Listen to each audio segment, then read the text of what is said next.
sumili bisane eza mikie biloko eza komata makasi bakicha biloko bangana bandako na bango baliaka mbisa mikie bongo batimela so bambisa kitoko ekita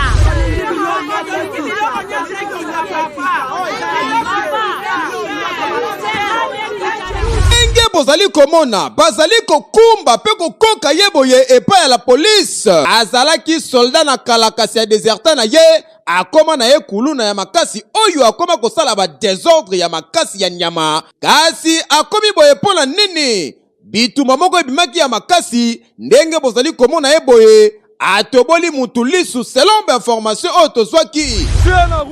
na route sipoko aza soda atoboli papa lisu batu ya boye esengeli bazala toujours mosika na population po kimia erenye kosombele bakisi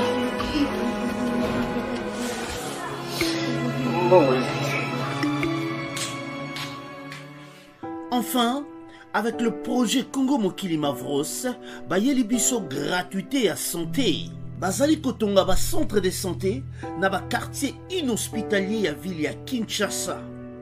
Nyonso ekozala ya ofele. Misala ebandi déjà na Kindele pe na Maluku. Yope sala lokola baninga na 10 euros, 100 euros, 1000 euros na yo. Contribuer pour na kosunga bandeko na Kinshasa. Tala na se ya vidéo na description okomona lien ya cagnotte. Cliquez lien ya cagnotte et kofungolela o page oyo. Cliquez na je contribue. Otie montant au kokoka. Aucun mode ya paiement, soit PayPal, to compte bancaire. Congo Mokili avec le projet Mavros, bayeli biso gratuité à santé. Vendredi 31 décembre 2021, édition Yasuka, Yanvula, Kinshasa, Brazzaville, pe mokili mombana diaspora to pesibino mbote bisika nyonso bozwami. Tika ete kime yankolo ezala okati ya mabota mabino ngai Irene Mwanza. Nazali na esengo makasi ya ko clôturer mvula oyo. Tika to fungola magazine na biso. Bona koyebisa na bino que président de la République Félix Antoine Tshisekedi ye a visité ki lobby jeudi 30 décembre 2021 projet agricole Kwadi o ezali bongo à 45 km ya Mbujimai na province ya Kasai Oriental. Bolanda commentaire ya Christiville Muntadila. Chef de l'État congolais Félix Antoine Tshisekedi Tshilombo a visité ki projet agricole Kwadi à 45 km ya Mbujimai, bipai wapi azalaki accompagné na première dame Mama Denise Nyakeru Tshisekedi pona kosasire na capacité ya production na yango. Selon source présidentielle, boyebake projet agricole oyo ezali nanu na phase na yango ya ebandeli pe ezali ko s'inscrire na cadre ya vision ya chef de l'État ya ko promouvoir autosuffisance alimentaire grâce ya ba initiative locale moderne. Pe objectif ya Kwadi ezali ya ko produire pe ya ko fournir farine de maïs en bonne qualité na population congolaise en général pe na oyo ya Grand Kasai en particulier. Boyebake chef de l'État azali également na vocation ya ko jouer pleinement rôle ya ko faire oublier cauchemar ya Bukanga Lonzo. Pe na 2 ans ya existence na yango, base agricole ya Kwadi azali ko fonctionner grâce ya partenariat ya firme bio-agricole business oyo azali ko exécuter projet pour na compte ya gouvernement. Pe na suka ya visite ya chef de l'État oyo azalaki accompagné na molongani na ye, gestionnaire ya BAB Mulumba a profité ki pour na ko plaider na oyo etali banje moderne pour na ko permettre ye à remplir véritablement mission na ye malamu. Premier ministre Sama Lukonde ye akitaki sur terrain na chambre froide moko oyo ezali bongo sélectionné pour na vente ya mpiodi et salamaki bongo lobby jeudi 30 décembre 2021. Christiville Muntadila azongi lisusu na reportage oyo. Premier ministre Jean-Michel Sama Lukonde Kenge asalaki visite moko mokolo ya lobi jeudi na moko ya ba chambre froide oyo ezalaki choisi pour na lieu de vente ya ba chinchard to pe piodi pour na kosasire ke makambo nyonso ezali kotambola na ordre. Chef ya gouvernement azalaki na esengo ya komona ke effectivité ya ba distribution ya ba chinchard ezalaki malamu pe alobaki ke action gouvernementale oyo ezali ko s'inscrire na ligne droite ya vision ya chef de l'État Félix Antoine Tshisekedi Tshilombo oyo ezali bongo le peuple d'abord. Pe oyo ezali ko viser na amélioration ya panier de la ménagère. Pe alobaki lisusu ke équipe na ye eko se limiter kaka na chinchard to pe na piodité kasi ba ko envisager politique ya long terme notamment ya ko mettre en place production locale. Premier ministre a visité pour la kosala constat mupandi mususu bateki na basombi bango bazali kolela kaka mpiodi eza nango kaka cher. Bolanda reportage ya Victor Jonathan Soukami. Ndenge gouvernement congolais a prometaki ke biloko ekoya na mois de décembre oyo pe ekozala na prix ya malamu pona ko permettre population congolaise ba fêter ba fête ya fin de l'année malamu. Na yango etindaki caméra ya magazine Kin l'artiste ekita na quelques chambres froides pe ba wenze awa na ville province ya Kinshasa pona koluka koyeba soki réalité sur terrain ezali malamu. Neti awa tozali na wenze ya Selembao bino moko botala ndenge ba mama bazali na kanda ya kosakana te baye na tongo pona kosomba bambisi bateka kasi bino moko botala bambisi yango lolenge ezaleli mikie donc kaka ba poisson ya 14 plus nde ezali contrairement ndenge balobaki ya 16 20 pe 25 plus ekoya kasi awa bamoni yango te bamoni kaka ba poisson ya mikie boye ndenge bozali komona pe prix fixe na yango ezali te côté mususu 23 000 francs côté mususu 21 000 francs soki pe oke place mususu bazali koteka yango na 26 000 francs congolais donc benda bika ezali awa entre ba vendeur ya ba chambre froide pe ba mama oyo batekaka en détail. Bino moko boyoka ndenge ba mama ba communiquaki na micro ya magazine Kin l'artiste.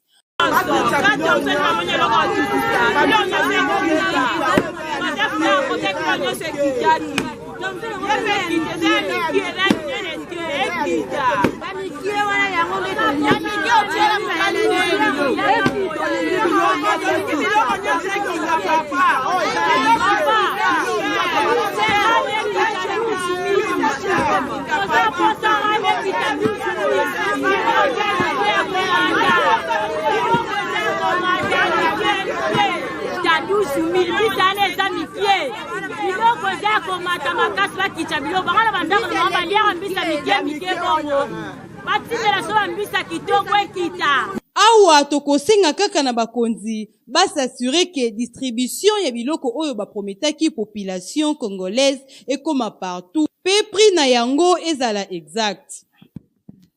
Marie-Kiet Moutinga asalaki bongo installation ya comité ya Ligue provinciale de femmes ya parti de démocrates pour la bonne gouvernance. Et les kanaki ndenge nini Pierrot Ebende international apesi bino ba détail na reportage oyo.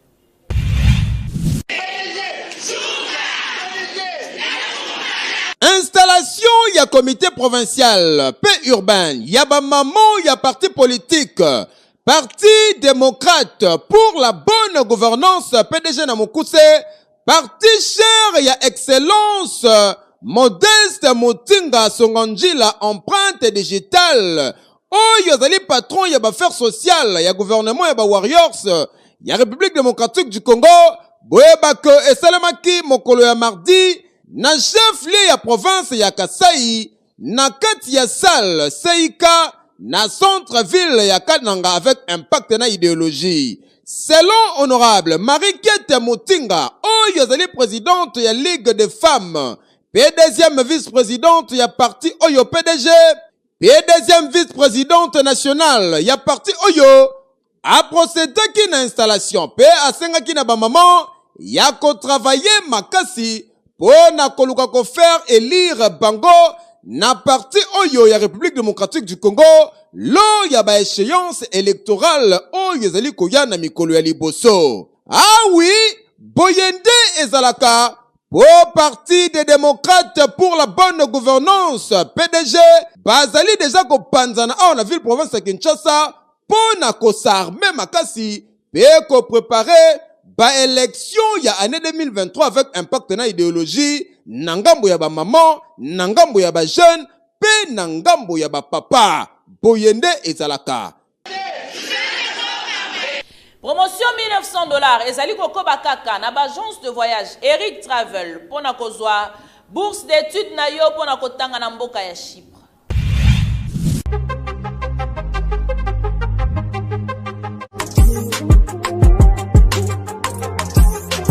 Ah oui, lelo na Kinshasa ezali possible, plus facile ya kozwa bourse d'études. Bona kokende kotanga ya ofele partout oyo lingi na monde grâce ya bandeko ya agence de voyage Eric Travel numéro 1 na masolo ya voyage awa na RDC bakosa yo te moko te na terrain oyo ezali kokumbama epai ya ADG Eric Mwamba Nzambe pe numéro 1 na masolo ya prise en charge awa na RDC ozali na mwana oyo azali diplômé pe olingi akende kotanga na mikili ya poto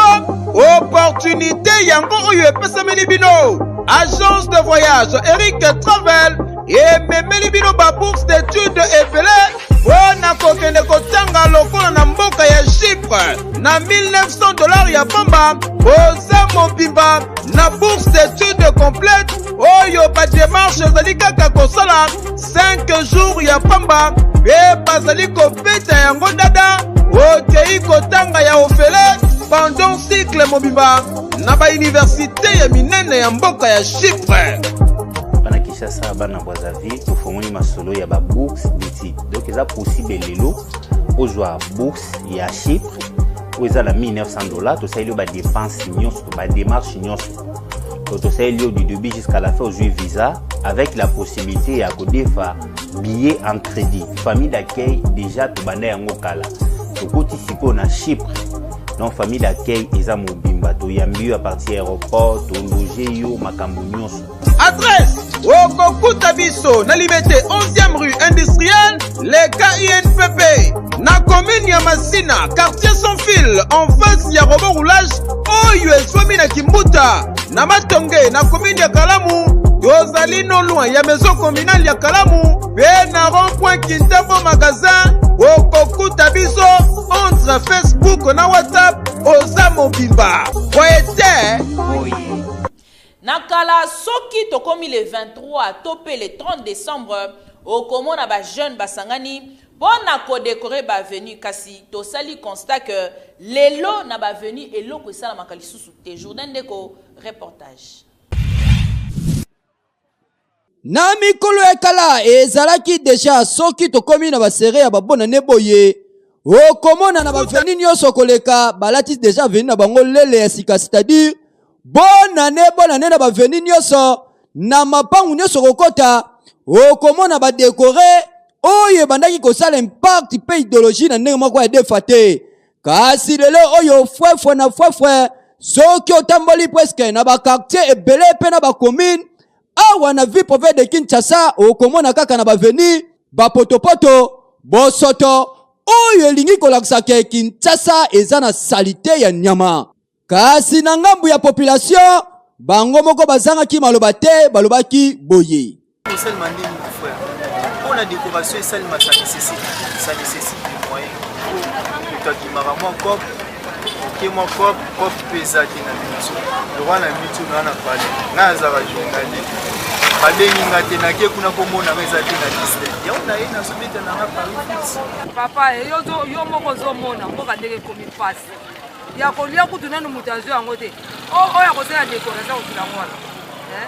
tango na moto zalaki bien oza ko omoni mbongo pe zo monana obomisi pa makambo nyonso ozoka ba décoration sikolo kola tala kaka mboka ngo ndenge koma passe kolia passe makambo nyonso passe décoration ko kosala ngona nini oyo elingi kolakisa ke mpiaka eza makasi po ndenge bakomi deja kotika baveni bona baseki ya bona ne elingi kolakisa ke crise eza makasi na kati ya mboka Global Carpe Diem Service GDCS na mokuse ezali wana pona facilitation pe obtention ya ba visa. Bana ya Kinshasa, Lubumbashi, pe Congo Brazzaville, na masolo etali obtention, assistance, coaching, pe facilitation ya visa. Tala Global Carpe Diem Service bazali bien qualifié, peu structuré, na ba vacation internationale, na oyo etali tourisme, pe éducation, bonne orientation ya ba démarche na bino. Orefaka kotanga na mikili ya poto, yeba que ba bourse d'études et soponi ebele na bamboka lokola Chypre na $1950 ya pamba dans 10 jours coup sûr. Inscription ezali kosalema ya ofele kotanga na États-Unis d'Amérique na $2500 payable en 2 tranches dans 30 jours ozwi visa na yo. Ba bourse d'études totale pour na Égypte ezali. Premièrement, je dis un grand merci à GCDS.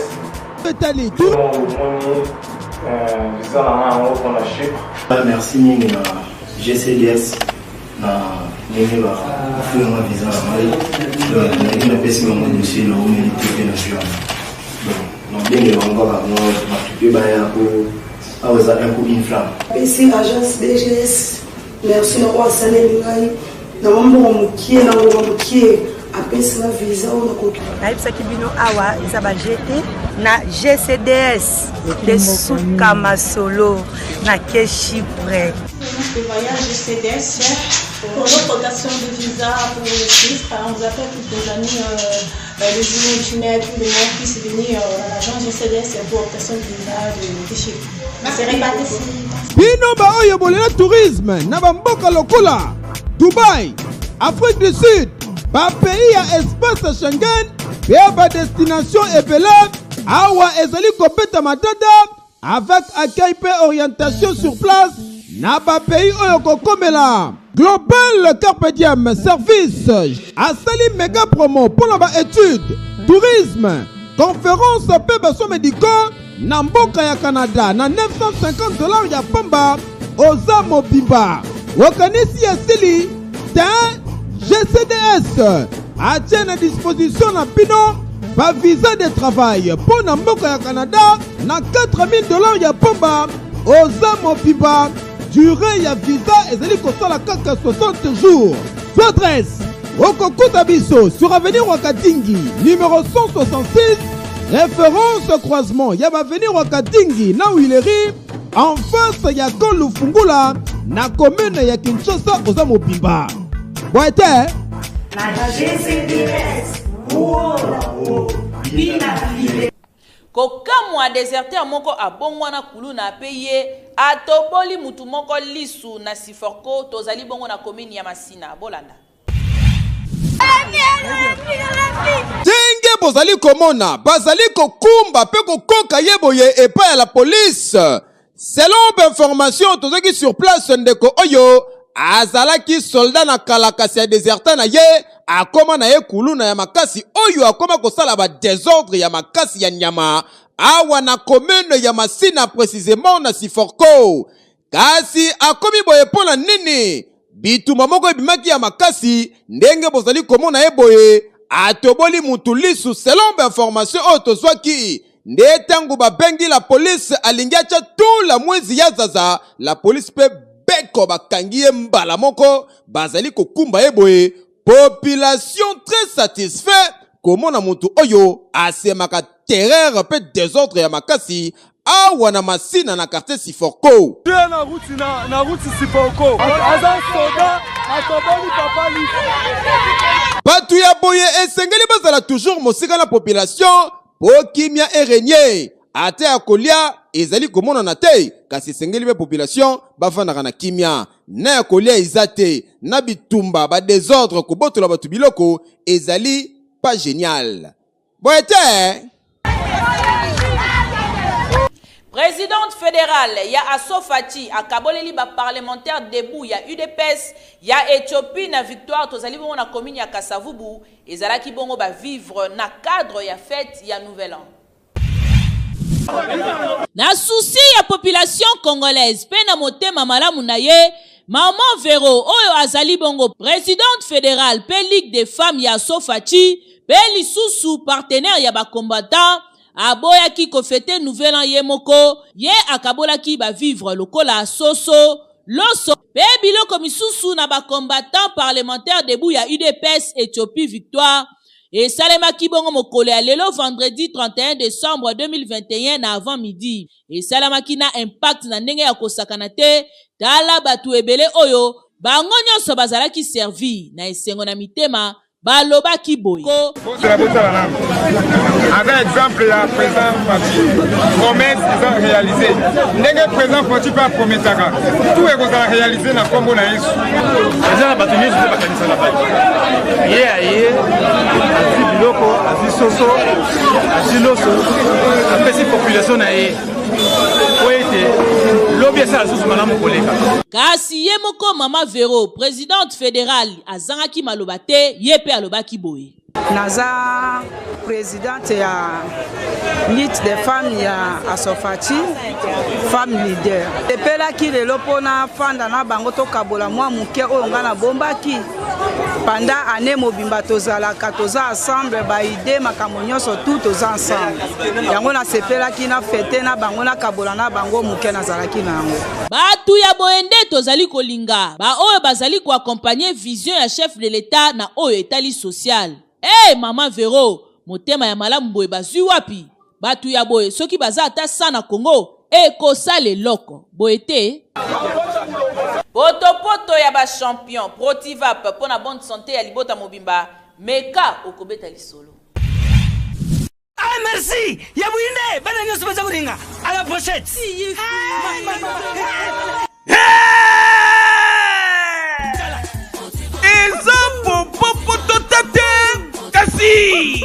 ezali de véritable Protivap potopoto ya bana mboka ndeko soki olingi mwana na yo akoma na sante kitaka ata na kinchwekina lesa ye Protivap akozala lokola baoyo tala tika koluka batata mwasi bandoki lesaka mwana na yo Protivap ezali kotekama partout na bawenze baboutique baalimentation Kinshasa pe Congo mobimba bayebi deja Protivap luka ozwa yango na moins cher ya kosakana te mpona bolamu ya bana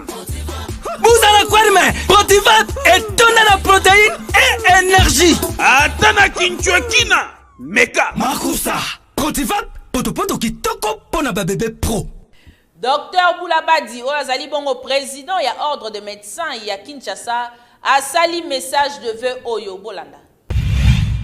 na mokolo mwa lelo tolingi kobanda mbula ya sika mobu 2022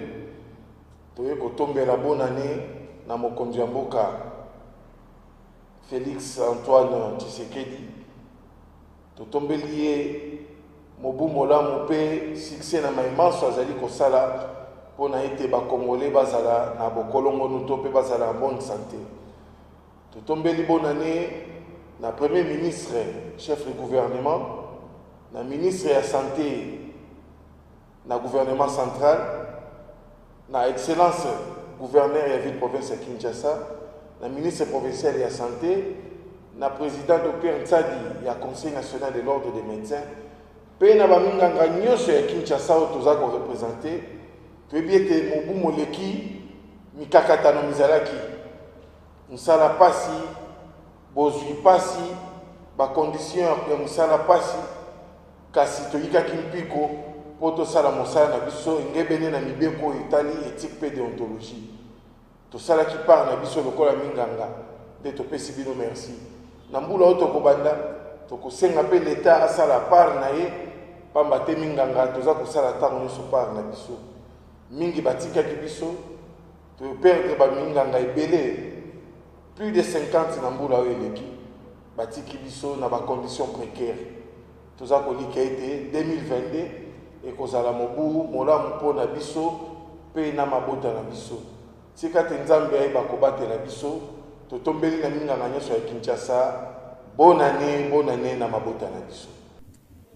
bozelaka yango na bandako na bino bulu yeke plus en mode 4G mokola lelo ezali motuna nini bolanda pe bozwa leçon poto clôturer année kitoko eloko eza nango te bulu yekende kindoki kati na nkolo itimba nazali molandi monene ya kin l'artiste question na ngai ya bulu yeke mokonolo ezali kanine ezali kan oyo ya ba chef coutumier to kan oyo ya ba veugle kanino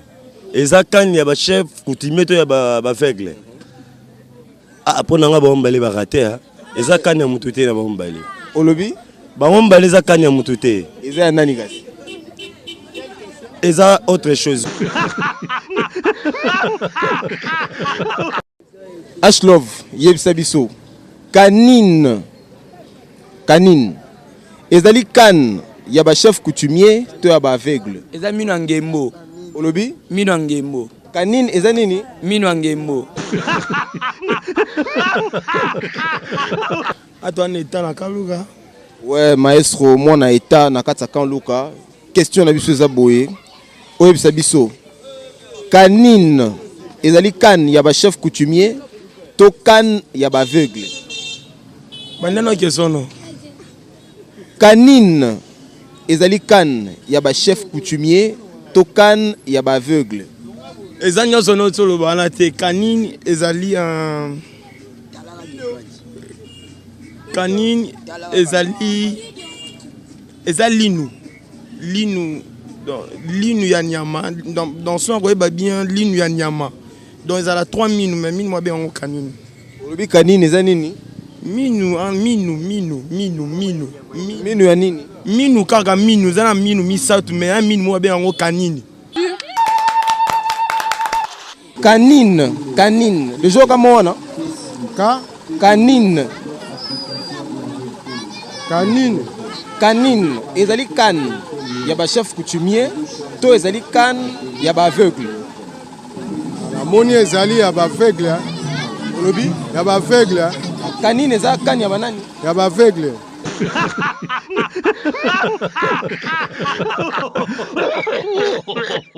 Plus ne tombera jamais, ça c'est l'original, parole du maître,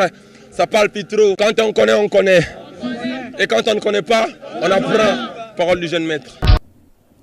Tala ndenge boseki makasi bulu eke koteli bino na bandako bokangami bapanzi bokwei na se kasi atolobaka mingi tango zali koseka zalaka na stylo na kaye pona konote bonne réponse ya mokolo lelo bosimba pe bokanga ke kanine eza nango kaka minu ya songe o ezalaka mipandi yango epermetaka pona kobuka mkuwa tope kokata musuni yango nde babengi kanine na français awande ngai Irene Mwanza nazaki na esengo makasi ya clôturer année en beauté na bino ba téléspectateurs na biso ya magazine Kin Lartus kasi topesi bino merci pour la confiance pe fidélité oyo bepesaki biso année mobimba ya 2021 tozali na elika que 2022 ekozala meilleur mosala ekozala kitoko bo continuer toujours kopesa biso confiance bo été